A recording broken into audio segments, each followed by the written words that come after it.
I am Francisco Javier Casas Cobo. I am an architect. I have been living here for 10 years in Riyadh with my family.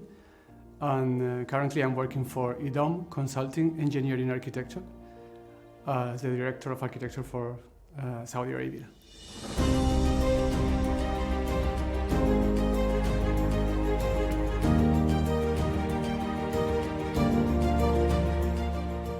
Actually, we came here because my wife got an offer from Prince Sultan University to teach as an architect in the College of Engineering.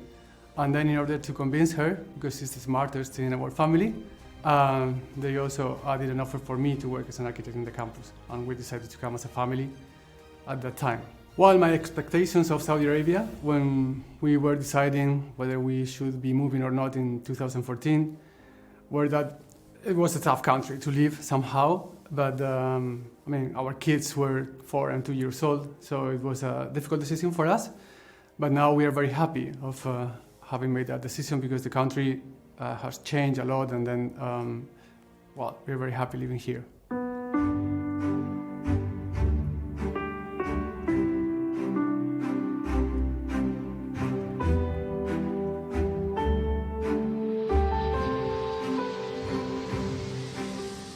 I remember perfectly the day that we landed. It was at night. It was really hot because it was by the end of August 2014.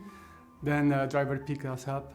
We went directly to DQ, Safarat, where we live. When we came in 2014, I think there wasn't a clear vision, but now there is a very well-known Vision 2030. I think that is very important. Luckily, the whole society is embracing that and supporting my experience with my students in universities where I worked in the past, is that everybody loved the plan, so the vision was clear, and I think that nobody is saying that there's something that cannot happen. So no matter how crazy it can be, for example, in the area where I work, all the visionary projects in NEOM, so there's hope and there is an excitement and thrill, but people believe and think that this is going to happen. We have to start working on that, and we have started. Saudis and people from many countries, and we are sure that all the, let's say, the events that you have ahead, being that the Winter Asian Olympic Games or football championships, the 2030 Universal Exhibition, all these things, they have a clear horizon and a plan to get things done. Well, I think as an expat, you have to come with an open mind, for sure, trying to understand that no matter how difficult it can be at the beginning, things are going to change for the best. And then if you try to understand the other, the society you're going to be living in, everything will be smoother and better, because actually we are all people trying to come along, become friends, and do our job, and then have a good time.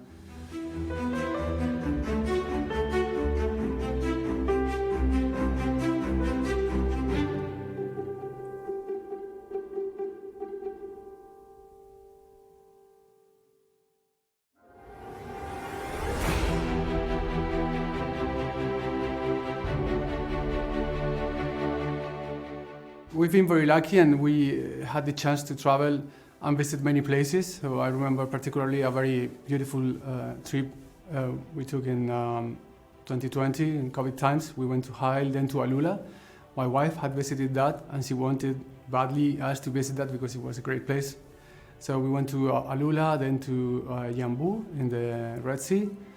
We've been to Daman, many times to Jeddah for scuba diving. Yeah, the country is amazing, and there are plenty of activities you can do in many of these places. We discovered many places that were kind of gems, hidden, nobody visiting them for now. Maybe in the future they will, but at that moment you feel like you're a pioneer there, no? It's the first time that you are. Same that happened when we first landed in NEOM, no? There's a lot of people working there already, but you feel like you're the first discovering the Gulf of Aqaba, Hada Beach, Gayal Peninsula. You're the first one diving in the coral reef. It's just this kind of feeling that you are in a place which is actually well developed, and then you feel safe. So it's a very modern country, but at the same time, it's kind of just for you.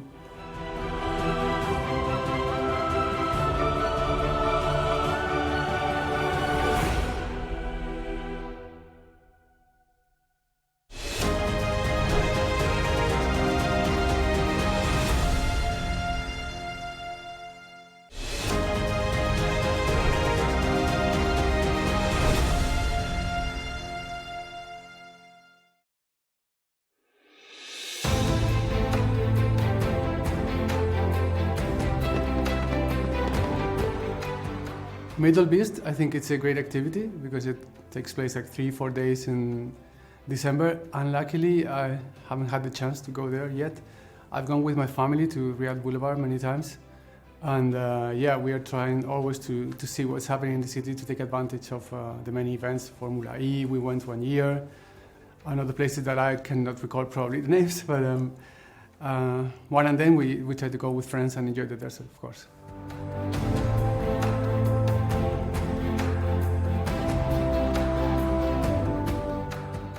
Food in Saudi Arabia, I have to say you can find almost anything. Of course, there are things that you cannot for religious reasons, but other than that, there is all kind of international cuisine and restaurants, and then the local food. I don't know, starting from kabsa to other plates that are more elaborated and also traditional. They are really delicious. I miss a few things, like I said, of course, being Spanish and so from my culture, but there are a lot of things that you find here that actually you don't find in other countries, because there's one thing that Saudi do, is that they look around and they try to bring to the country, to the city, what they have experienced elsewhere, no? Which is something great. And then at the end of the day, this is like a place, like a melting pot, where you can find all types of chefs and cooks preparing international dishes, which is great. We've tried kabsa, varieties with rice and either chicken and lamb, and also the roasted lamb. We believe that it's killed there a few moments before, and they prepare in front of you. Somehow it takes hours, like spinning. Another plates that I'm not sure if they are Saudi or they are kind of more from the area, like hummus and tabbouleh, this and that. So we try that too.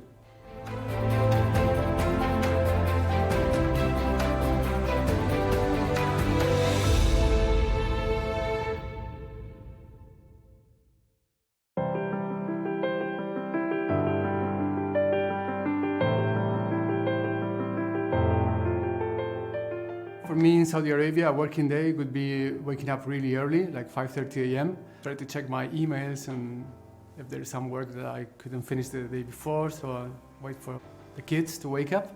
Then we have breakfast together at home with my wife. We drop them off at the school, and it takes me like 15 minutes to go to my new office.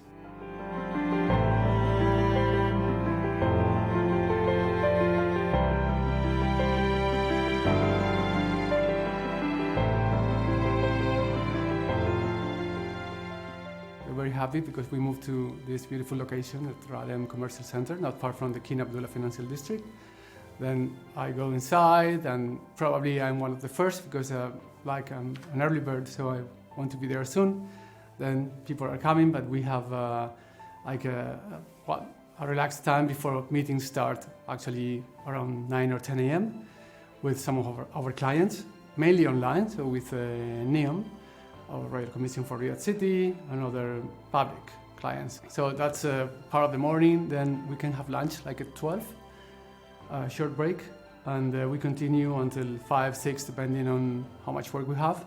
After work, we, if we can, we go to some of the beautiful coffees that you have here in Riyadh. There's always a new one that you have to discover for the first time, and actually you can meet friends over there, have some cakes, and then maybe head back home and do some sports if there's time before you go home for dinner.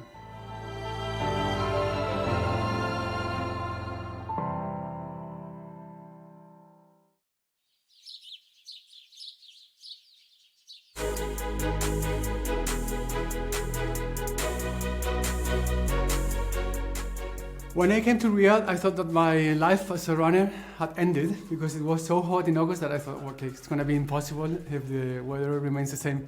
But actually, I'm living in the diplomatic quarter, and it's a great place to run. We have this 16K track, and a lot of friends can come there. We also have different places where we go with the Riyadh Runners Club. There's also another club, R7, and I think there's even another one called Urban Runners. So there's a huge community of runners. Riyadh Marathon is taking place in Riyadh. I think this is the third time.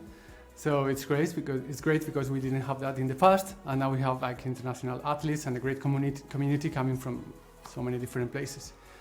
And I think it's a very healthy activity, and I'm very happy that a lot of people who in the past didn't run, for some different reasons, they have joined the vibe, and we are running together very happily in different places, yeah.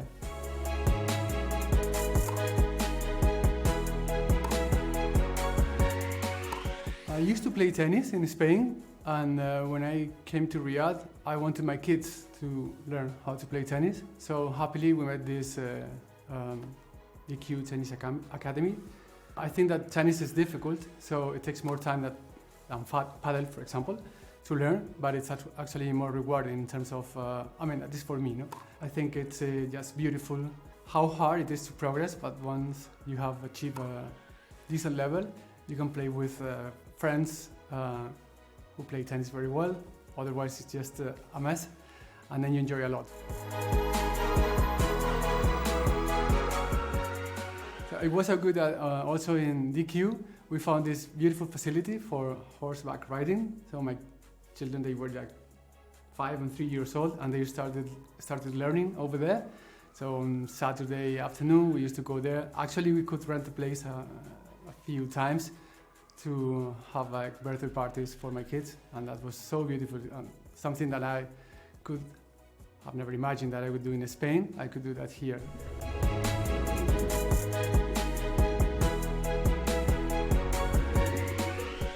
One of the greatest things that I had the chance to do here was going back to my hobby as a scuba diver.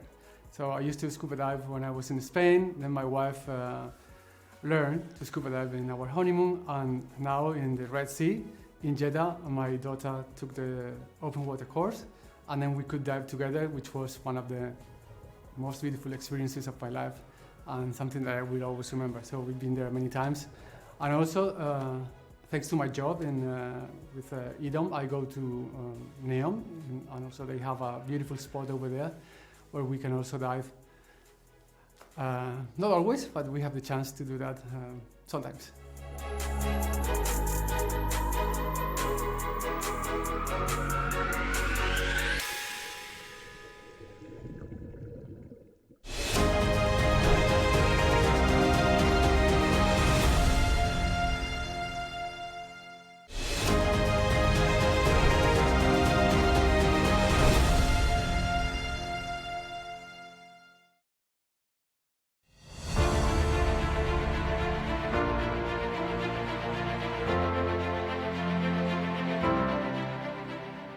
As an architect, I think this is the best place to be today.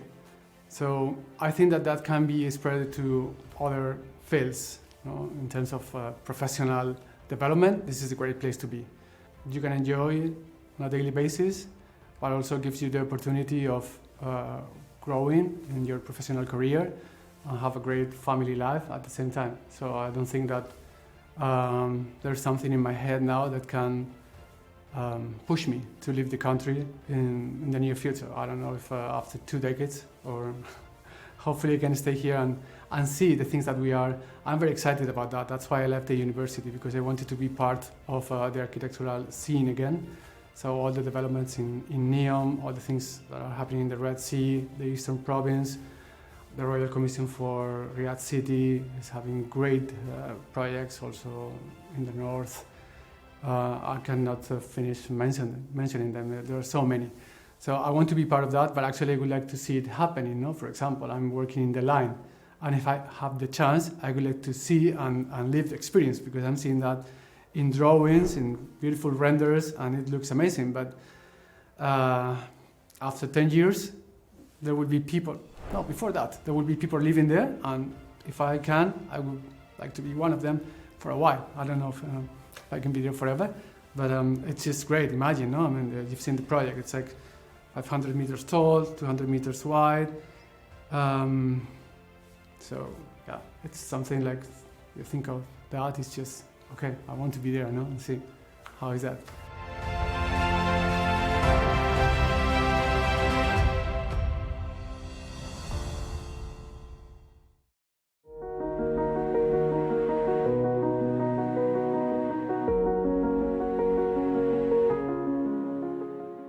After 10 years living here, of course I've learned a lot of things, but I believe that one is that we have to understand who's in front of us, understand where people are coming from, because all of us have a background and have a history and problems that we are tackling or trying to overcome.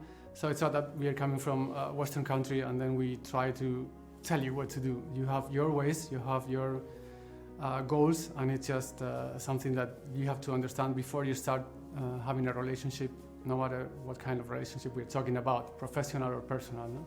So this is important, because otherwise it's just like you will never come along with the other person if you think that you are that far as a human being, but also don't share anything at the end of the day. I think memories come mainly from family trips, I would say. For example, one that we took in COVID times. That was very hard times. And I remember that the country supported everybody in a very good way. So you were seeing the scene around the world and everybody was really scared. We thought it was the end of the world. But we had vaccines here, we had delivery of food to our places, we had online teaching in our case at that time. And then we became so close as a family because we were secluded like everybody else, no? Because of the curfew or the lockdown. And then we were at home having a lot of quality time, let's call it, sharing with our kids and helping them with classes, something we haven't done before.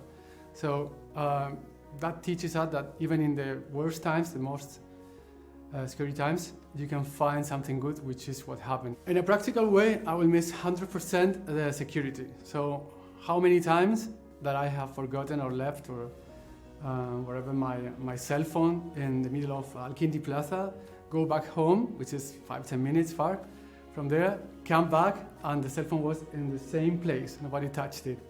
Same at the university. I mean, wallet lost after jumping out a taxi. So many kind of things that it's going to be there, it's going to happen, or someone is going to take it and the police is going to call you.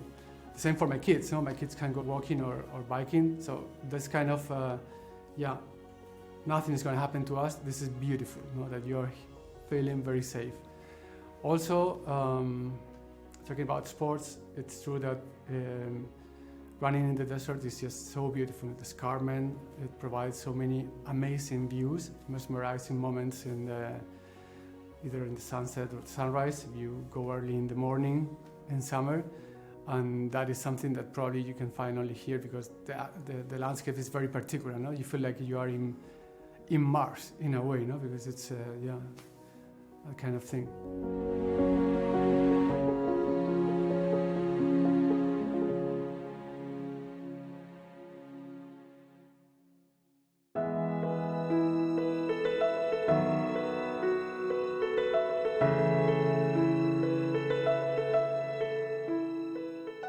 I always tell my family and my friends, please do come visit us. In the past it wasn't possible because, there was no tourist visa, but now there is. So I've seen that the Ministry of Tourism is advertising the country in many places, and I am trying to encourage my family and friends to come and see what you have here, which is a lot of things that they cannot find in our country or in Europe. So each country is different and has beautiful things to show to the rest of the world. Particularly here, I mentioned a few in the past, but I think that one of the most beautiful things that you have here is people. People are really, if you go to the desert, you're going to be invited 100% to join all the family for tea, coffee, or food. And if you are in a problem, you're stuck in the sun, they will provide you chains and all the things, or even they will drag you out. 100%. They are around all the time to help you with that. So that's something that truly you don't find in all places. People are more kind of scared of other people, and I think that this country, in that sense, is very much ready to open and get the tourists in a very good way, the way that they can enjoy what you have here. Hola amigos, familia en España. Como veis, sigo aquí en Arabia Saudí. Pensaba que iba a estar 1 año, 2 o 3 y al final pues ya llevo 10. No sé hasta cuándo estaré por aquí en esta aventura que nos ha traído a toda la familia aquí, pero sí que os animo, ya que hay visado de turista y muchas cosas que podéis descubrir y disfrutar en este país, a que por favor nos visitéis de una vez por todas. Muchas gracias.